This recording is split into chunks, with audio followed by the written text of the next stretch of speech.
Welcome to Hack My Growth. In this episode, we're going to be looking at how to optimize our blog for search with 6 simple steps. All right, let's go. Are you looking to grow your business, but you're not sure where to start? That's where we come in.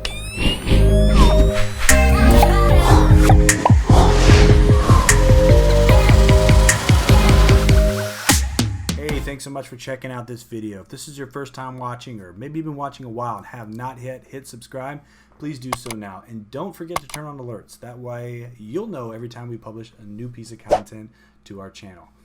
So like I said in the intro, we're going to be looking at how to optimize our blog for search. And we're going to go over 6 simple steps that you can do every time you publish a piece of content to make sure that it actually is going to work for you.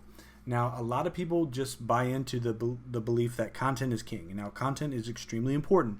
But the reality is, if you just create a bunch of content, it doesn't necessarily mean you're going to rank. It doesn't necessarily mean you're going to drive organic traffic. There's tons of blogs on the web, like trillions, pages on the internet that get no traffic. I don't know about trillions, but you know what I'm saying. There's a lot of content out there where people just spend time and energy and effort in creating, and sometimes they don't spend any effort in creating, and that's one of the reasons they're not getting traffic. But the reality is not everybody's going to rank. When you're talking about page 1, there's only 10 spots for every query. So what do we need to do to ensure that our content actually gets seen? That's what we're going to be looking at in this video. So step 1, keyword research. Now, if you've been in content marketing, you've been in SEO, this is something that you've probably heard. You need to do keyword research. Now, there's been a big push over the last year or so that saying keywords don't matter and all this kind of stuff because Google's moving more to, topic-based content. Well, topics are important. Google understands how topics are connected together. The search algorithm is getting smarter. Users typically look for things that are topically related. The reality is, though, they still use keywords. And everybody uses different types of keywords. If you look at Google, the majority of searches are searches for not broad topics, but very specific long-tailed queries. This is why it's important to do your research so you understand, 1, what people are searching, and 2, how they're searching. And that's going to help you understand the third, which is really the most important, is why are they searching? What are they trying to get from this specific search? Now, there's lots of great tools out there like Moz Keyword Explorer. SERPstats got a number of great keyword tools. SEMrush has a lot of really good keyword tools and topic tools and content tools. And then finally, Google Ads Keyword Planner is another great tool. You want to look for things like volume and competition and the relevancy to what you're actually trying to rank for as far as a topic or a theme. The reason these are important is because you're trying to match their intent, and you want to make sure that you're targeting terms that are actually getting traffic, that people are really searching. I can't tell you the number of times that we've done consults for people where they're saying these are the terms we need to rank for, and I've gone back and said there's no traffic for these terms. People are actually looking for these type of terms when they're relating themselves to your business. So it's really important that you do your research up front. That way you don't waste your time writing or really worrying about ranking for things that people aren't searching for. This brings us to step 2. So you've done your research, and now you need to start to generate some topics. This can be one of the hardest parts of writing. I know what terms I want to rank for, but I don't know what to write about. So there's a lot of types of content that generate traffic, but these are a couple content ideas or topic ideas that are maybe a little bit different than what you're always seeing. The first one is cost. Looking at different articles about how things cost. This can be either monetary cost, or it can be like what it costs them as far as time or energy. These are really great ways to create lists and just create content around this. This can maybe cost you time or energy, or this is how much it's going to cost you if you don't take this action.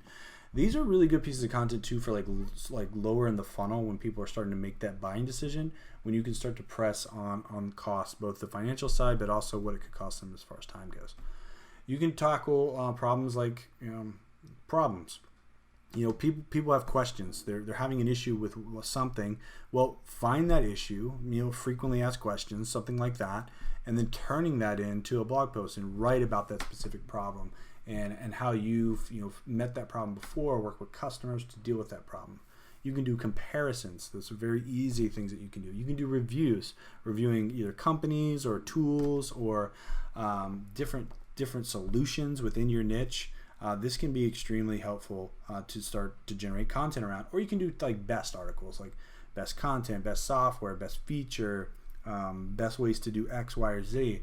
These are all really good ways to just start getting your mind thinking about content ideas. What I like to do is generate as many ideas as possible and then work through which are going to be the best ideas for us to write about.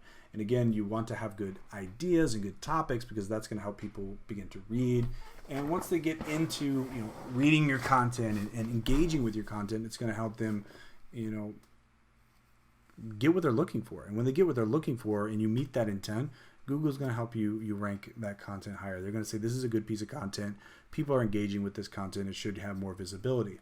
Now, if this isn't really helping you, there's a lot of other tools that we can use online to help us also develop topics. One of those is Google Trends. This is where we can put in our keywords and we begin to see trends over time. We can see if a keyword is trending up or down. We can also see the seasonality of how people are searching for different things. These are really good when you're looking at am I headed in the right direction? Should I put this piece of content out during this time of the year? Google Trends is going to help you with that.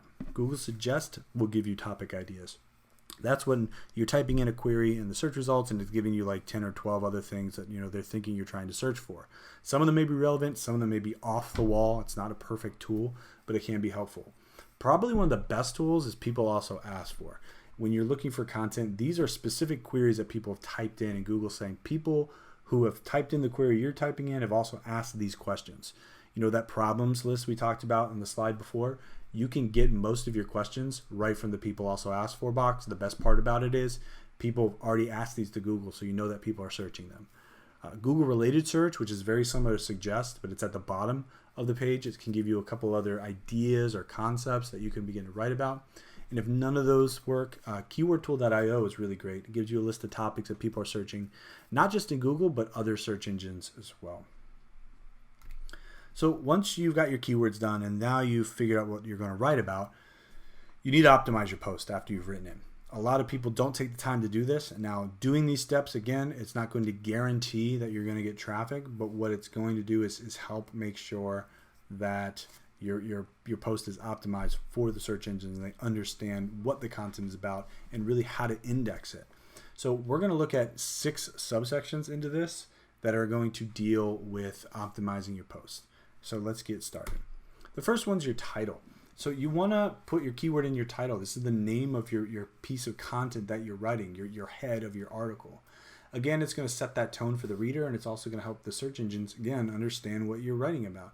Allow them to see what your topic is. And you want to put it at the beginning as possible. Again, it just adds that level of context. And another reason is a lot of times the title of your article also ends up being your title tag. And you also want to have that keyword as forward as you can to your title tag.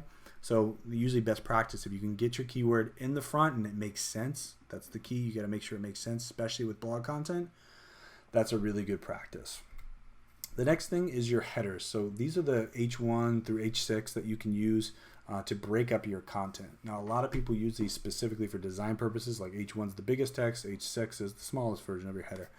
Now, that's one way to use it, but the real way that headers are used is for breaking up different sections of content. It allows the search engines to understand, this is a subsection of the main piece. Now, there was a myth that you need to have H1s. Well, you just need to have header, and headers should be using, your keywords or related keywords in your headers. Whatever your highest one is, so let's say you don't have an H1, but you got an H2, Google's going to treat that as the main heading of your page. So like you have an H1, well, so you don't, H2, it's going to assume that the H1 is the most important subheader. And then you kind of have the hierarchy, so 2, 3, 4, 5, and it'll look at it in that category. So just use headers. It looks nicer when you break the page up, but also it helps the search engine understand the subcontext of your piece of content. Now, your body is important. This is the meat of what this is what you're writing about. This is what people are reading. Now, one of the biggest things that people do wrong here is try to stuff as many keywords in as possible. That can get you in a lot of trouble. One, Google will just ignore it and say these guys are stuffing. And then the worst part, maybe even than anything, is your readers are going to go, this content doesn't make any sense. These people don't know what they're talking about. I'm moving on. Now, I get there's a lot of content on this page, and don't worry because we're going to have a link to the slide deck available both in the blog post on our website as well as in the description of the YouTube video. But instead of doing that, what you want to do is use semantic keywords, or what are called LSI keywords, which stands for latent semantic indexing. That's a big word that really just means topically related. This means you want to use words like, so if we're writing a piece of content about SEO, we also want to use the term like search engine and Google and searches and searching. So all of those terms, Googling, are related to one another. And those would be a LSI term of the main topic, which would be SEO. Make sure you use those and add them in. Now again, don't force anything. Write naturally, and then go back and see where you can edit and maybe add a little more context or depth by putting some of these terms in. It should sound natural, sound like a human wrote it, because that's really important to be human. Now, another thing you want to think about is the length of your content. The content should be as long as it needs to be to get your point across, but sometimes you need to go deeper and you really need to explain things and expound on things. And this can help you have more context in what you're writing for. And if you cover a subject more completely, it can actually help you rank higher. Now, this has led to longer pieces of content ranking better than shorter pieces of content. This isn't to say that if you have a short piece of content, it can't rank. There's a lot of short pieces of content that we've done that have ranked really well. But you really want to try to make sure that your content is at least 1,000 words in length. Now, don't take that to the bank. There's no algorithm that says it must be this much. But what we've seen, and I've read a number of case studies that show that longer content just performs better. The next thing you want to look at is your actual URL. So what the page title is called. So it could be yoursite.com/blog/ for this one it would be website excellent user experience. Simple, straight, using the keywords. It's not this super long string. You maybe have seen some of those URLs that are just extremely long. When you keep them short, they typically rank better. Again, it's one of those things where we've seen case studies. We've also seen using keywords in that can also help. I don't think it's just those things alone. That's not like a hack that's going to automatically make you rank. But again, you're adding more context. You're adding in more related terms that Google really understands. Again, the whole package of what you're doing here. Now, your metadata. We talked a little bit about titles before and how your title of your article can also end up being your title tag. You want to have your title tag with your keyword as close to the front as possible. You want to keep it under 60 characters. If you can keep it closer to 55, you'll be better, because then you're not going to get them cut off in search and it looks all awkward. Now, Google doesn't use actual character limit. They use pixels, but it's still important. If you make it a little bit shorter, you want to have it much context as you can, but short so it's not cut off. It's going to allow you to get your point across clearly. Another thing is you want to write ad-worthy meta descriptions, and you want to use your keywords in there. One, the keywords are going to be boldened in the search result, which can increase the click-through rate. And when you have a good ad quality meta description, it can also increase the click-through rate. If you increase and you have a good click-through rate, users find your content helpful and engaging. It's going to show Google that your site is matching the user's intent, which is really what they're looking at. And that's going to help you rank more. That's going to help you rank higher. So meta descriptions are indirectly related to rank. Very important to still pay attention to. The next and last piece of really optimizing your post, this is section really, is your images. If you've got an image on your page, you want to use the alt text in your images and be very descriptive. Now, you should, just as a best practice, have an accurate title as well, like what you actually call the image, the URL string of the image. But more importantly, you want to make sure you have a very descriptive alt tag.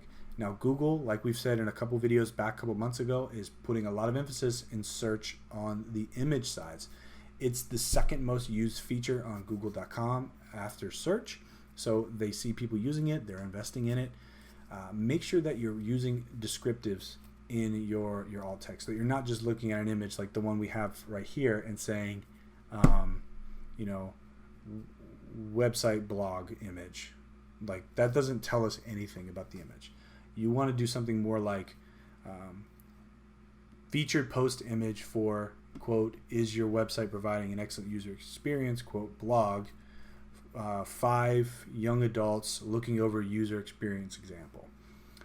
That's a very long alt tag, but the reality is you can put as many words as you want in there, but you just want to make it very descriptive. That's going to, again, help the search engines understand what this image is. So if somebody queries an image like this, your image is going to pop up with a link to your page. You can get traffic from image search. It's a very powerful search engine. So take the time to do that and really create descriptive alt text. All right, so that's really dealing with step 3.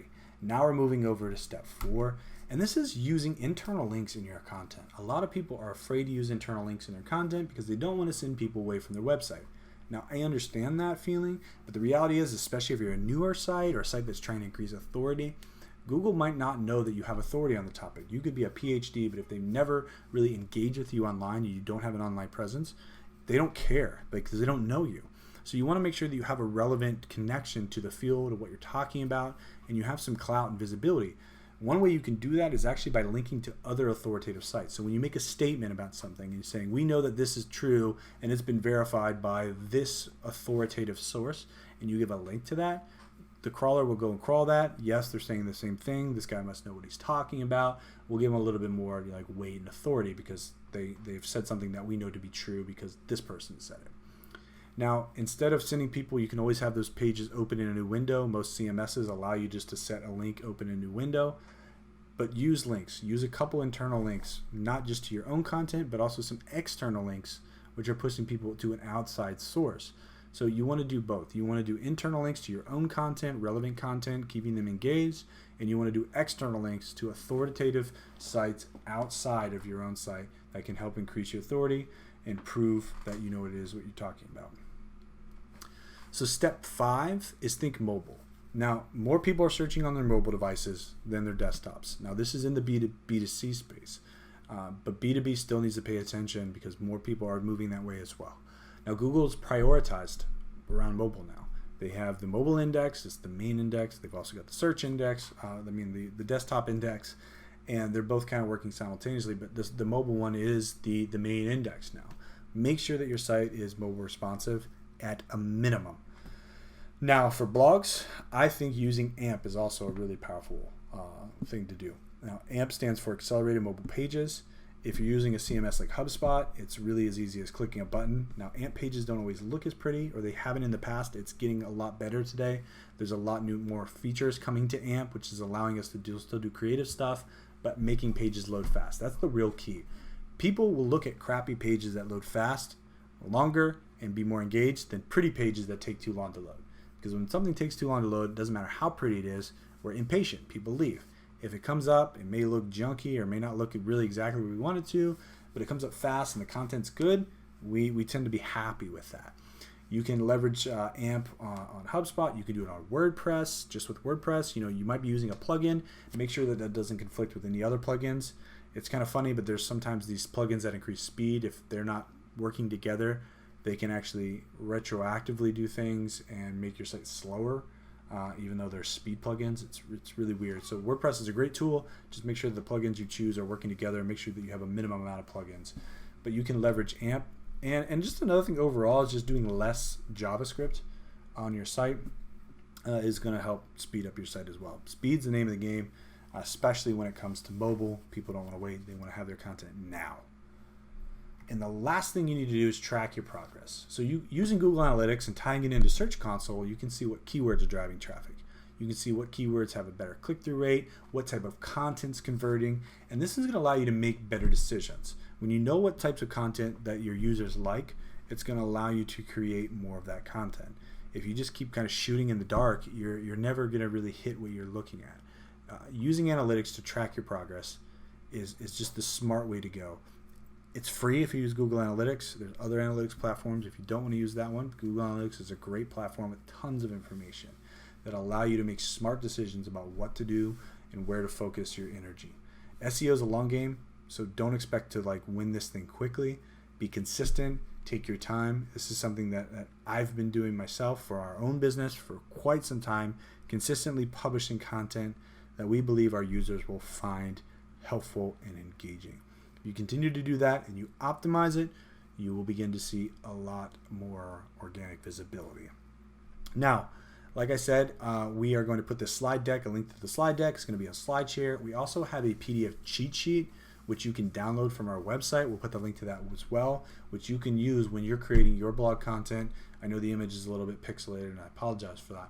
But we've taken this. It's a great asset that you can use and leverage to get more out of your content marketing. If you've got any questions, please comment below.